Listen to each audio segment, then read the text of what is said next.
Okay, ku bakunzi ba Iwacu Top TV nkuko twabibabwiye twarabwiye ko tuzobashikiriza ibiganiro byinshi bitandukanye ku mpande zose eka n'abashaka kumenyekanisha ibintu byabo mwese murahamagariwe kuri Iwacu Top TV byose turabikora byose. Hamare ku bakunzi ba Iwacu Top TV no musi tukaba turi ahantu mu Giswahili kwibarabara rya mbere hafi y'umusigiti wa Jabarnor.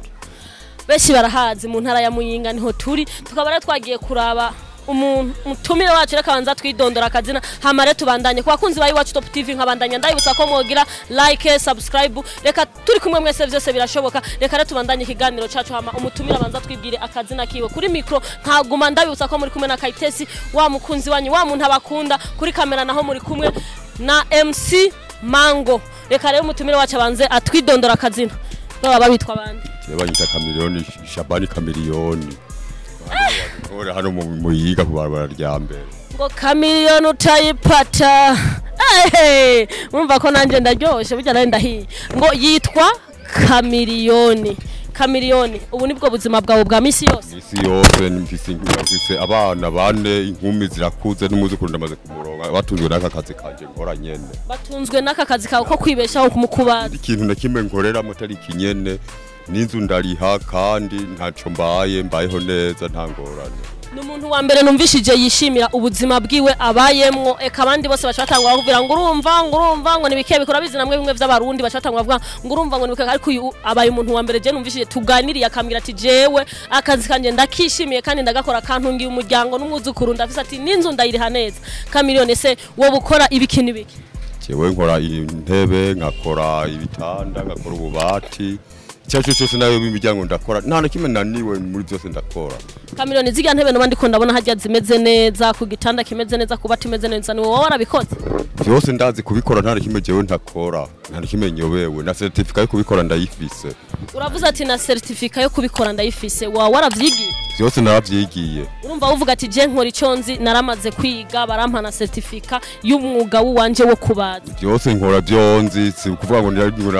byose narize nta ngorane nametirije umbwiye modeli ndayigukora kwa kunyene wayimbarira uremvuze ati ndabonye akamodeli ahantu ku rubuga urabona ko abantu bose baciye ubwenge ikintu cyose kiza bagitora ku rubuga ndakikuzaniye nta mahinyu nta nkingo kikora nkuko nakiguha nta ngorane nimusanga ari kwa kundi nyene kurya nyene wampaye ifoto ariko bimeze nta kibazo na kimwe wohinyuramwo okay abo turi mu ntara ya Muyinga ahantu bitwa mu Giswahili komine Muyinga kwibarabara rya mbere ngira ngo rero mwavyumvise ko Kamiliyoni ari hasanzwe arangurira ubuzima arangurira akazi kiwe ko kubaza ngira ngo mwavyumvishije arababwiye ati byose ndabishoboye nta mahinyu wofutoyemo ese ku munsi wawinjiza nk'amafaranga ngaha oya ku munsi cyo gitigire ntaco novuga kuko nibanga ryanje ariko urashobora kugereranya ukavuga ati yobangana uko ku munsi naho vyogenda gute sishobora kuburayo oya navyo byabuze n'inoti ya 2 ntirenga kandi bibi biradukwiye mano mu muji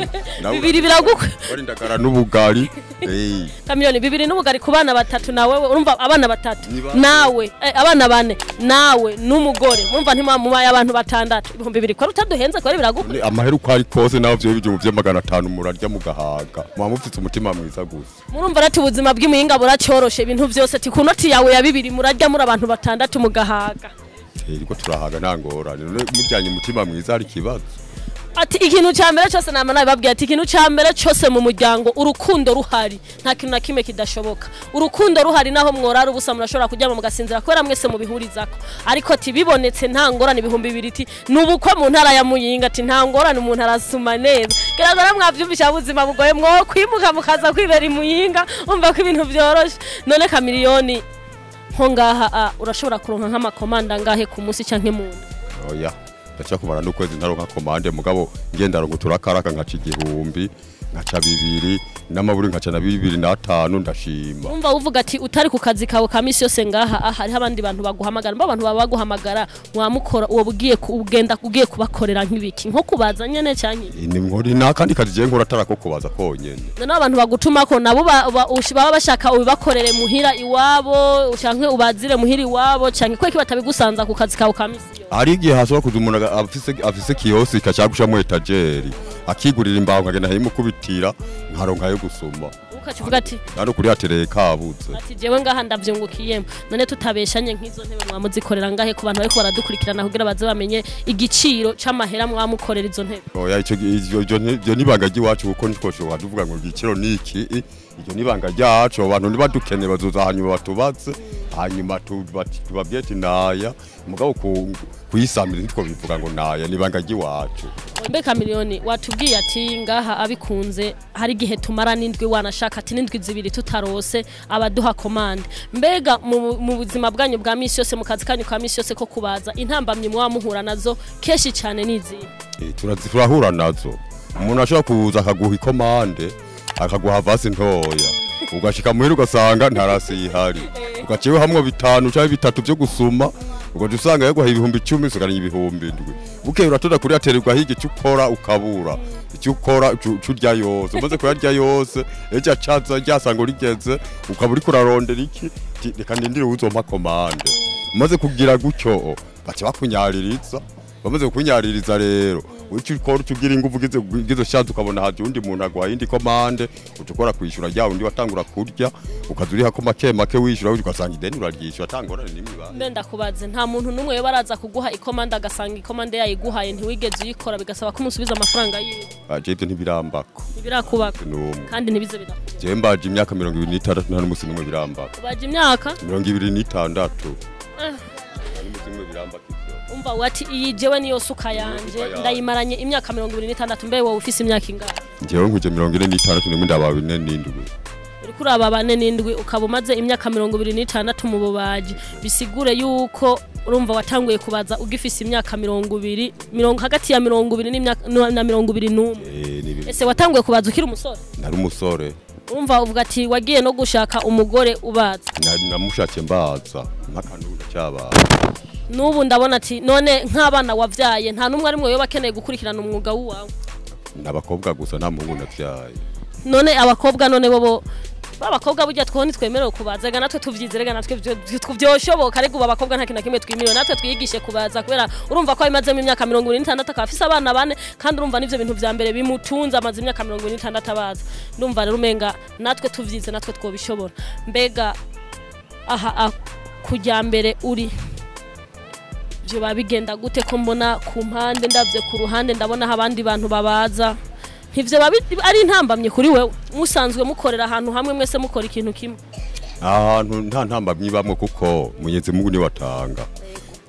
hari uzarondera jewe nunda kazarondera uwundi twese tukaronka twese kandi harose mugenda zishapfura uko ntiriziki Imana niyitanga inzaniye ndakira itwaye ku wundi simbabara uko iba ari riziki yiwe uvuze ati ikintu Imana yaguteguriye naho wowe uryamye kiragusanga aho wibereye ariko rero kinezera mwino misi maze imisi nkorana n'abantu bose ikintu ca mbere kingohera mu buzima maze imisi nkorana n'abantu beshi bizera Imana bizera ko ikintu cyose kiba ku Mana ari integuro y'Imana umva ko nuyatubwiye ati iriziki y'umuntu aho buri hose iragusangaho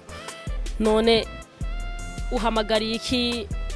kubakunzi wacu nke ku bantu babasanzwe bariko baradukurikirana kuri Iwacu Top TV kugira ngo uwo basaba iki kugira ngo uba mu kazi kiwawe ikintu ubona ico wosaba abakunzi bawe kugira ngo babandanye bagufata mu mugongo jewe mu kumfata mu mugongo mbaze kubaza iyo myaka yose ndakubwiye maje imyaka 26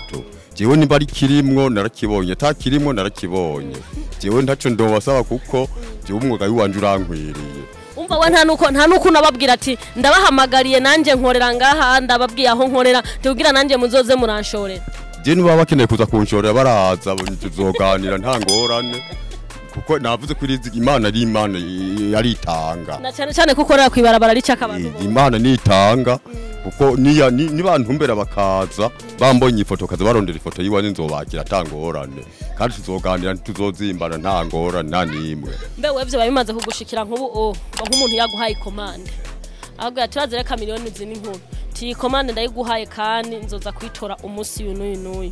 hanyuma akacaza asanga vya bintu utabikoze oya birashika mu gifundi igifundi gushaka gutanga isango ubuzi bukaje bukwana bwinshi kandi ushaka kurekeriza Imana iguhaye bakaza nk'abandi bantu nka 3-4 bose ugumutora none umaze kuyitora icyo bisaba ko ba bantu isango wabahaye ubanza kwanza ukatangura wa undi wa mbere wa undi wa mbere umaze ubonye uri kuregereza wa undi wa kabiri yaza nawe ucurondera kuntu nawe umuhuma ugatangura nawe akaza asanga watanguye. Jewe ndafise umuntu nigeze guha ikintu ankorere w'umufundi kandi ni ngaha hafi nyene mwibi bice. Ariko uwo mufundi je ibintu namuhaye ntiyabinkoreye ampa kabati namubwiye ko ashiramwe ibiyabo kamakata atabiyo birimo. Ko reka abafundi mubesha cyane. Tweka abafundi tubesha namwe mutanga akazi murabesha. None Chameleone nk'ubu je ndaje ndakubwiye nkorera akabati kameze ukuntu ndaguhaye amahera yose nshiriramwe ibi ukacuma isango wampaye nza kugatora kakabati nkaca nsanga indwira heze indwigira kabiri nkagaruka kubera ishavu nane nkaca mvuga ati kamukonye. Ikibazo kihari rero nawe uri umukiriya nanje byamabimba ko nawe ari wowe wabiteye. Mba nabiteye. Urashobora kuza nkaguca ibeyi. Nabwira ati je ninashiramwe ibiyo uzompaya wewe ukatumbwira ati jewe nshaka byose ndaguntangaya umugabo ntanga amahera ya naya nanje kubera hagiye ushobora gusanga nanje nanunguze nakenye ngaca ndabwira ati yego yazane nkayatora mugabe maze gushika bikagenda nkuko usimba ndi umuntu mubi ko birashobora gushika ukihenda gatonya. None nk'ubu twapatanya akabati umbwiye ati ibihumbi 300 niyo tugakorerako uraje ndagukubisi avance y'ibihumbi 100 urayatwaye uragiye ndagarutse kora cyagihe wambwira akabati nsanze ntikarahera ngo urazire n'inkuru ngo bijyana narabuza amahera ngo habuze ibintu binini ndagukubisa irindi jana umva maze kwa 2 hasigaye irindi jana nubundi uragarutse ati bijyare kugira neza bya bintu byawe ndabimarire neza ti hubwo mpana yasigaye ndaguhaye amahera yose nciye nza gutora naho nkaca nsanga nubundi nturabihe. Ibyo je ntibigera byimba ko jewe ntibirakuba nta n'umutsi n'umwe jewe ivyo n'ibintu byabaye kandi niboneye jewe ibyo ntibimba ko nta n'umutsi warimwe nanda gatoyi rero nawe urabona kumbwiye ko bitarigera biko bakubujya nanje nzogupima re nawe ndakurabe ko nawe udakora nk'abandi bafu we nzanira nje nzo gukora tangora kandi uzokwidoga. Okay nkuko rero ku bakunzi ba Watch Top TV ngira ngo twababwiye turi kujya mbere ahantu turi kumwe n'umutumire yitwa Chameleone aratubwiye byinshi kubijanye n'umwuga wiwe aratubwiye ko umutunzi imyaka 26 nibaza rero Chameleone bwira abakunzi bacu bagire subscribe vuga subscribe aba bakunzi bacu niba nkenera baragira subscribe nkuko biputse bafyondiye subscribe nkuko biputse subscribe nego nahejeje nuko ye byashitseyo kubakunzi byashitseyo subscribe hanyuma nibankenera je bazoze sindanka abashitsi bazuzandira command ko je nkunda mahera banzaniye amafaranga nzobakorera n'umutima kandi bazokwidoga. Basi akantu koroshe babwiye ati mugire jeme bagire jeme akantu koroshe yavuga ati gira jeme nibagire jeme akonda kumva ko mwagahejeje hanyuma rero kubakunzi ba Watch Top TV nkuko twamatwaye babwiye twari kujya mbere muri commune Muyinga eka abantu benshi bahazi kujya mbere impande y'umusigiti wa Jabanu tukaba rero twari kumwe n'umutumire wacu akaba yatubwiye ko yitwa Chameleone muwandanyire mugira like kuri kamera mukamwari kumwe na MC Mango kuri micro na mukamwari kumwe na Kaites Faiza batazira Kaila turi kumwe byose birashoboka mugire jeme mugire like mugire subscribe byose turi kumwe byose birashoboka.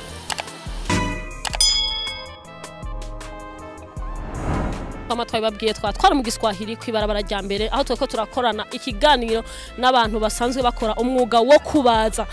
hanyuma batubwiye byinshi ku buzima bwabo ngira ngo byose babitubwiye ukuntu bavyifashe mwumvishije aho twakoranye ikiganiro na Chameleone aho twakoranye ikiganiro niwo bitwa Nduwimana yatubwiye byinshi ku buzima bwavyo yatubwiye ku mibereho yabo no ku buzima bwabo bwa misi yose ngira ngo mwavyumvise rero mubandanye mugira like mubandanye mugira subscribe nkuko nama naye basavye ngira ngo turi kumwe byose birashoboka. Ku bakunzi ba Watch Top TV twababwiye ko turi ahantu kujya mbere mu ntara ya Muyinga muri commune Muyinga hafi y'isoko ya Muyinga ku musigiti w'impande ya hafi y'umusigiti wa Jabanu twa turi kumwe n'umutumire asanzwe akora akazi kiwe ngira ngo aratubwira akazi kiwe asanzwe akora reka banza twidondora akazina. Jewe uko mumbona ngaha nyene kuri barabara rya mbere banyita Nduwimana Musa. Nduwimana Musa mbe Musa aha ni usanzwe urangurira akazi kawe ka misi yose. Asha naha nyene nta handi. Musa aha hantu wahamaze imyaka ingana gutukorera ngaha. Aha ni imyaka mikeya nyene nk'ibiri n'inusu. Nk'ibiri n'inusu. Ese wowe umaze imyaka ingana gute mu buzima mu kazi kiwawe ko kubaza? Nakubwiye yuko ngaha anda hamaze imyaka 2 n'inusu ndiko ndakora. Uri kurakora. None nta ukumwoba mukora ibiki ngaha bitandukanye kugira ngo bariko baradukurikirana bumve ivyo mukorera ngaha. Twe turakora ububati butandukanye turakora intebe imeza imiryango nta yani n'ibintu ukeneye mu biti turagukorera. umva uvuze ati byose mwebwe murabikora ibintu byose byo mu biti byose musanzwe mubikora kiretse gucora nka bya bintu umuntu acora by'ibintu zingira byo gusa tutakora mugabo ari byo mu nzu turakora. none mbega mwaba muhura n'intambamyi iyihe mu kazi kanyu ka misi yose? Twebwe intambamyi duhura nayo kenshi abakiriya nibo usanga twa turagorana nta bindi. None mugorana n'abakiriya ku mpamvu ivyihe haba habaye ikibazo hagati yawe n'umukiriya haba habaye ikibazo kimeze gute? Ikibazo dufise nga twebwe nuko usanga ubuzi bwabaye nyene nk'umuntu arashobora kuza akaguha akazi umukiriya akaza mukumvikana ibeyi wamubwira amafaranga akayaguha muga akaguha make hanyuma umubwiye ati zana yandi ugasanga ingorane zirimo ziraza umubwiye ngoya ngo banze nkorera ibintu kandi ugashaka ko bishaguhera. Kuvuze ngo watanga amahera make none nagira imbere yuko wowe mu kazi kiwawe usanzwe uzi neza usanzwe ukora uzi neza nagira imbere yuko umukiriya mubanza kuvugana amahera mwese mukabanza kuyahuriza kwa gati yawe n'umukiriya. Amahera turayumvikana ko mugabo yumubwiye mpa avance ukamugira ati jeza na avance ukamukorera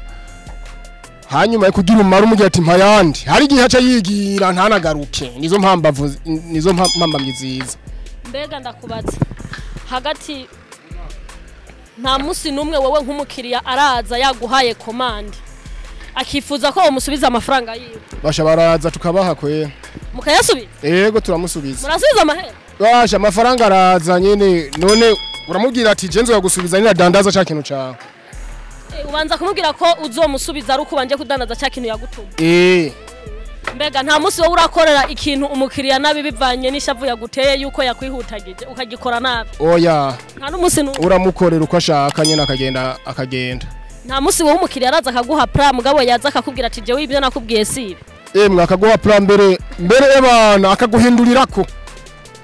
None aguhindurako haheze iminsi canke niwe hubwo wowe aba yaguhaye commande kakunanira gukora hama ugakora wivyo wumva bikoroheye? Arashobora kuza plan mwayivuganye akaza ngoya ngo tuno tuntu ngo duhindure ngo uduhinyanyure wamujya cyongeza ko amahera ntayongezeko. None wowe gute wohindura ikintu kandi ico byo mwanagira uhindura ikintu bivanye nuko nawe yongeje ko ubu? Kubera ari umukiriya uramuraba hanyuma n'ingene yaje yitonda ukamukorera yaje cyane ukamuraba nawe ukacureka ucumukorera nkuko nyene mwabivuganye ukacumubwira ati tora ibintu byawe ubyaheze. None ndakubaza nta musi numwe urigera ushwana n'umukiriya byavanye n'igihe yakubwiye ko akenereye ikintu ariko akaza agasanga cya kintu nturagikora bivanye nuko wagiye uraronka amakomande menshi? Bashi ubu aha kwere gushwana aho turashwana nyene ugasanga nye twashwanye n'abakiriya.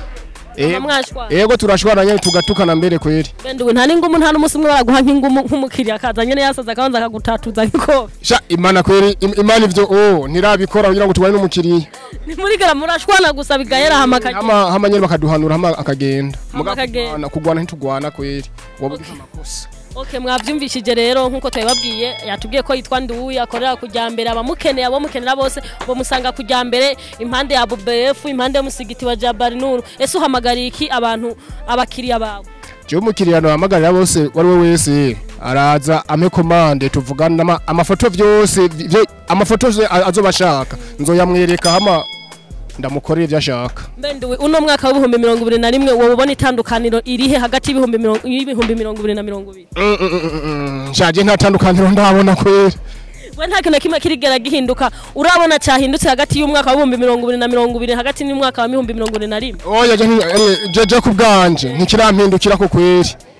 Okay ndi waratubwiye ati Nduwi nta kintu kimwe mu uyu mwaka kirigera abakiriya baguma ari babandi nyene nta kintu kimwe gihinduka canke abakiriya bariyongera? Abakiriya barapunguka ahubwo barapungutse. Ese wowe ubona ko impamvu abakiriya baba bapunguka bari impamvu yi? Ikibazo cy'amafaranga nta buzi buhari amahera arabura. Ese ubukene bwo buri ko buva kuki? Shasi no bimenya kweri. Umuntu wese akenye kwa twe kiyiwe sinomenya ingene bigenda. Wowe iki kibazo cya corona nta kintu na kimwe cyo cyarakwiciye mu buzima? Corona yaranyiciye byinshi kweri ebana irangeze hatemba kweri. None ko nari nakubwiye ati none wowe uno mwaka naki tubukene bwa buva kuki mugabo kwa wari kwivuga wari warindire kwagendeye kuvuga? Oya iyo corona kubera ateye hose ubukene bwose burahari kweri. Ese bose abika abajejwe amagara y'abantu kugira ngo ico kiza cya corona kive mu nzira? Magare yo twebwe ngahi wacu batubwira yuko ata corona ihari ngahi wacu mu Burundi ntitwandura kandi ntitwandukiza mugabo mu kuyirinda hari ibintu babasaba mu bijanye n'ibiro vy'amagara y'abantu kwifuka turifuka ku munwa tukambara agafuka munwa hanyuma mugabo hari abantu batakamenyereye bakongera bakababwira ati mukarabe kenshi gukaraba turakaraba n'amazi hajya arahari muze muraraba namwe utabeshe ngahindo biri he ingijya sinzantu bayisize hajya inyuma ya burya bintu uzenya birahari kweri Okay, mwavyumvisha ati kwandiwe byose birahari haba amazi yo gukaraba kugira tukingira ikiza corona ati kandi corona ati sinanduza kandi sinandukirwa. Okay, mwavyumvishije rero ku bakunzi ba Iwacu Top TV twari kumena nduwibwira abakunzi bacu bagire subscribe hajya. Batambe. Ndabigenda kubwiye uvuga ati vuga subscribe. Je kweri kabisa kubera ubwo kubera yo ntuzandata yo nzi neza inzi kirundi ivyo bintu vyongora kuvuga vuga basi ati like mugire like mugire like ngakakunda kazi ngakumvise none ndi ibintu vyo gutamba warubikuye je ibintu vyo gutamba nigeze oya kubera menyereye ngahi Muyinga bararyoherwa cyane batamvye usanga ari sawa ati mu ntara ya Muyinga abantu baho bararyoherwa cyane ati jana numvishije bavuze ati batambe ariko ndi wowe twari tumubwiye avuga ati gira subscribe ariko acavuga ati je wico kintu cyongorana nzi kirundi gusa ati mugabo jeme yoyo ndayikora hamara ku bakunzi ba Iwacu Top TV muandanye mugira like muandanye mugira jeme muandanye mugira subscribe turi kumwe byose birashoboka tukabara twari mu Giswahili aho twagiye gutemberera bamwe mu buzima bwabo busanzwe ku mirimo yabo ku buzi bwabo basanzwe bakora ngira ngo mwayibonye benshi muri ko muradukurikirana ngaha mubandanye hamandi warabateye akamati munyaruke arafise ibintu bimeze neza azobakorera kubijanye na saro kubijanye n'ibitanda mu ryamakati nta kibazo bazoze kweri ico bazokwipfuza nzobakorera ndababwiye ati cyo muzokenera cyose azokibakorera kuri mikro ye mukamwari kumwe na Kayitesi Faiza mutumire wacu akaba yari nduwi irindi zina Musa akaba ari Musa Nduwimana akaba twari turi kumwe hama kuri mikro mukamwari kumwe na Kayitesi Faiza kuri kamera mukamwari kumwe na MC Mango mubandanye rero mudufata mu mugongo abafanzi banje ndabasavye ndabafukamiye mumfashe mu mugongo nta kintu kimwe kidashoboka ndi kumwe namwe byose birashoboka kandi nkuko mwabikoze ndize ko no muzo binkorera ubuza kubona rero ibi byose acagira ucumanuka hajya hepfo kuri kajya gakengero banze kubitekwa amahandi naho kuri jeme kakanu kameze ucushirako uzohejeje kumfata mu mugongo tubandanye rero tugira umugoroba mwiza tukaba twari mu ntara ya Muyinga ihafi y'umusigiti wa Jabari no kwibarabara rya mbere aho bitwa mu Giswahili mwese musanzwe muhazi ngira ngo rero kuri kamera namukamwari kumwe na MC Mango hello bye bye